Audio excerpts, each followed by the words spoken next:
They are counted on to uphold the law, and when needed, they testify in court. But the Hillsborough County State Attorney considers more than a dozen active local law enforcement officers to have questionable credibility. Now, that's according to an internal document obtained by 8 on Your Side, which raises questions about whether these officers can still be counted on, both in and out of the courtroom. 8 on Your Side's Victoria Price is the one who got her hands on that list. She joins us from Tampa Police Headquarters. Victoria? And Stacy, of the 17 questionable officers on that list who are still active duty law enforcement here in Hillsborough County, the majority work here at TPD. The question tonight is at what cost to both the agency and the public.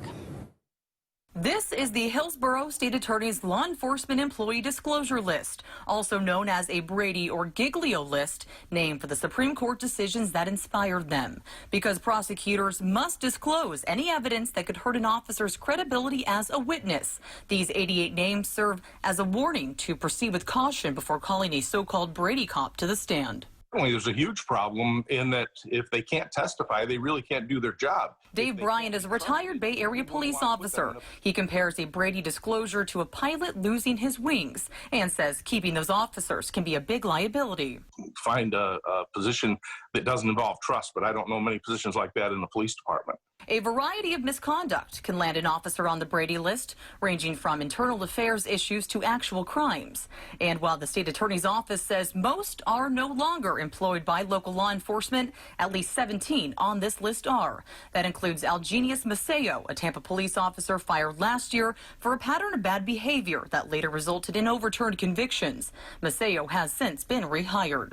Also on the list is former state trooper Greg Nelson, who, according to court documents, caused a DUI crash in 2019. He was fired from FHP, but quickly rehired by Plant City Police as a night shift patrol officer. A questionable track record diminishes trust, Bryant says, and while cops are human and humans make mistakes, they also must be held to a higher standard. Only things that involve moral turpitude or violation of public trust, that is not forgivable as far as I'm concerned. The Tampa Police Department declined to comment for the story. A spokesperson telling me that they believe that there are some inaccuracies with this Brady list. They're working with the state attorney's office to try to sort those out. Stacey. So I'm wondering, how set in stone is the list? It's a constantly evolving document. This is really an internal resource for prosecutors, so there can be changes really made at any time, just depending on what's going on. There were some changes made, in fact, earlier this week. If you have an officer that is accused of possibly some misconduct, but then they're cleared by the agency, those accusations were found to be unfounded, their name would and should be removed from that list. But just to put things in perspective, there are also some names that have been on there for at least 20 years now. Wow. All right, Victoria Price live in Tampa. Thank you.